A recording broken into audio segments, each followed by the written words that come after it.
Welcome to Kenton Teaches. Enjoy the video. You start by laying out parts and tools in order. This prevents mistakes later. First, verify the display connector type and battery voltage so components match. Then, ground yourself on an ESD mat and place the motherboard near the magnifier. Once done, inspect flex cables for tiers and label each component with the serial provisioning sticker. Make sure to have the firmware image and bootloader handy, because you will flash software as soon as the hardware is assembled. You now assemble the core.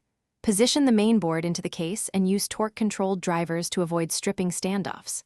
Next, align the display precisely and connect the flex ribbons at a slight angle, then lock the retainers. Once connected, mount optical and motion sensors in their brackets so they sit flush with the housing.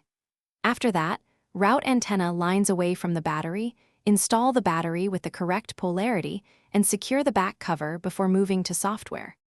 You flash the firmware using the provisioning kit and assign the serial number, then boot into diagnostics to verify core functions.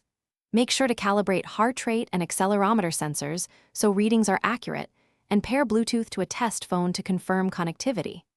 Once touchscreen responsiveness and battery discharge rates are within spec, seal the case with appropriate adhesive and torque. If something fails, check flex connections and reflash firmware. That single troubleshooting tip. Thanks for watching. Please subscribe if this video was helpful.